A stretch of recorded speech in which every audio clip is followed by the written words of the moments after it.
नगरी पीपलों में आप सभी आत्मा और भक्त लोगों का हार्दिक अभिनंदन। आज गुरु पूर्णिमा महापर्व है। सभी जगह अपने अपने भक्त अपने गुरुजनों की शरण में जाते आते हैं, गुरु जी की वंदना करते हैं। चरण गुरु वो ताकत है जो ये अज्ञानी जीव अपने आप को नहीं जानता है, अपने आप को भूला हुआ है और इस मोह के दलदल में फंस करके जन्म मरण के चक्कर में भटकता रहता है।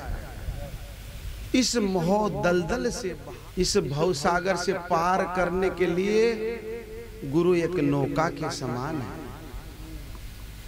गुरु परम तत्व का बोध करवाकर शिष्य को सत्स्वरूप का बोध करवाकर भवबंधन की निवृत्ति करते हैं। और भवबंधन की निवृत्ति और परमानंद की प्राप्ति, इन्हीं को दूसरे शब्दों में यूं कहना चाहिए, यही मोक्ष है। और इसका सीधा सीधा साधन एक ही है,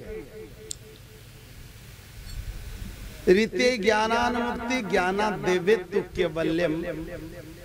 क्योंकि ये बंधन जो है ना वो सत्य नहीं है, बंधन भी मिथ्या है और मिथ्या वस्तु की निवृत्ति ज्ञान से होती है। अगर बंधन सत्य होता तो ज्ञान भ्रांति हो जाती है, तो रस्सी के ज्ञान से ही निवृत्त हो जाती है। वहां कर्म करने की या सच से लकड़ी को लेकर थी, पर रस्सी में भ्रांति हुई है। ऐसे ही अधिष्ठान आत्मा में कल्पित भ्रांति हुई है अध्यास की, जन्म मरण की। वास्तविक दृष्टि से देखा जाए अपना जो असली स्वरूप आत्मदेव है, इसमें जन्म मरण तीन काल में है ही नहीं। भ्रांति से भासता है और यह भ्रांति निवृत्त करना ही हमारा कर्तव्य बनता है।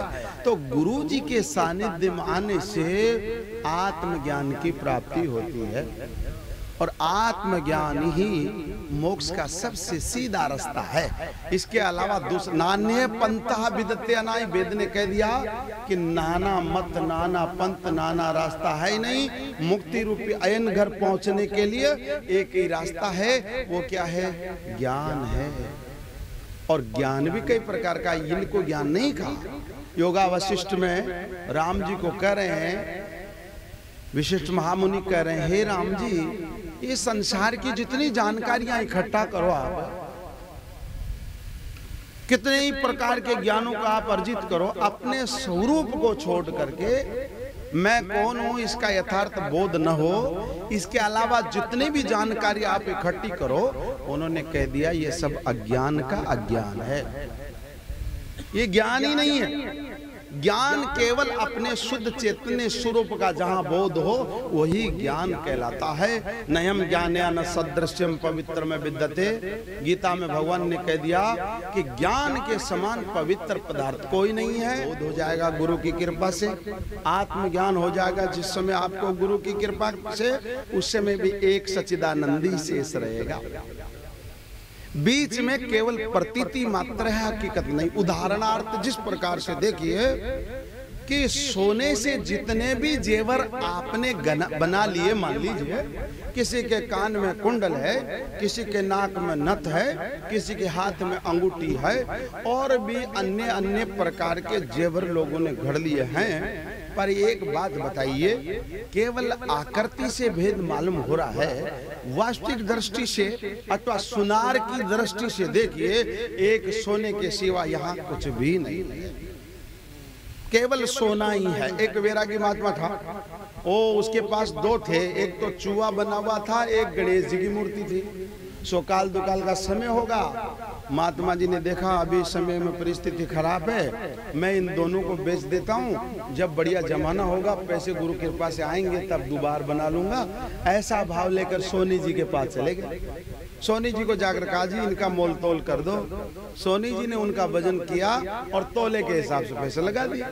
तो उनको तो गुस्सा आ गया, अरे तेरे को शर्म आनी चाहिए कम से कम सुनार भाई, अरे ये तो इसकी सवारी है, ये इसका मालिक है, कम से कम गणेश के तो ज्यादा लगा, चुहा के भले कम लगा दे तू, पर इसके तो कम से कम ज्यादा लगा। तो सोनार जी को भी बड़ा गुस्सा आया, सोनी जी को। तो मैं आपके सामने इसकी वास्तविकता प्रकट करता हूँ। एक हथौड़ा लिया और उनको रखा, दोनों को तोड़ मरोड़ करके एक मूस में धर दिया, थोड़ा सा पंखा घुमाया। बाद में देखा गया कि न तो गणेश जी की आकृति मिली वहाँ, न चूहे की आकृति मिली, वहाँ तो एक सोने की डली थी। उसको बहुत बड़ा पछतावा हुआ अपने आप पर कि ये मेरी मूर्खता थी, न समझने के कारण। वास्तव में तो सोने के सिवा कुछ था ही नहीं। जैसे किसी ने भाला बनाया, किसी ने बर्छी बनाई, किसी ने तलवार बना ली है, किसी ने हाथ में और कुछ बना लिया, चिमटा बना लिया, आदि बना लिया। लोहा के कितने अस्त्र शस्त्र बनते हैं। पर एक बात बताइए, लोहार को पूछिए कि बताइए जी, लोहे के अलावा आपने और कुछ लगाया है क्या इसमें? लोहे को छोड़ करके वहां दूसरी कोई वस्तु है ही नहीं।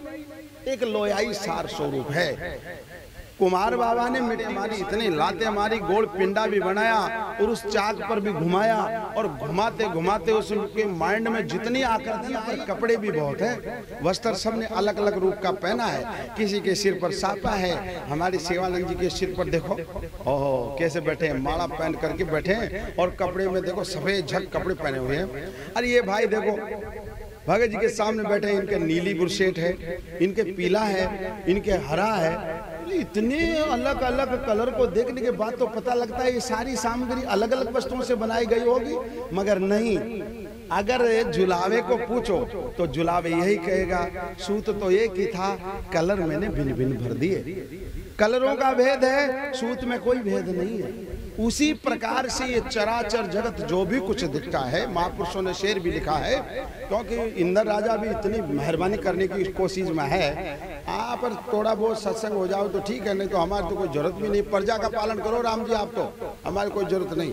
पर बात यह है, अगर थोड़ी देर सत्संग हो जाओ तो अच्छी बात है। उनमें हम कम समय में सारी की बात करने का प्रयास करेंगे गुरु जी। तो प्रभु की कृपा ऐसी है कि एक महापुरुष ने, सोना नहीं है लेकिन सोने की हस्ती से ये अंगूठी जुदा नहीं है। ऐसे ही लहरी को पानी मत कहो, लहरी पानी नहीं है लेकिन पानी की हस्ती से ये लहरी जुदा नहीं है। ऐसे ही आदम को खुदा मत कहो, आदम खुदा नहीं है लेकिन खुदा के नूर से ये आदम जुदा नहीं है। ऐसे जीव को ब्रह्म मत कहो, जीव ब्रह्म नहीं है लेकिन ब्रह्म की हस्ती से ये जीव जुदा नहीं है। यानी नानात्व नान्य धर्म, नानापना कुछ भी नहीं है। एक सच्चिदानंद परमात्मा के सिवा कुछ भी दुनिया में नहीं बचा है। ये जो कुछ बांस रहा है वो थोड़ी सी कमी हमारी है। वो क्या कमी है हमारी?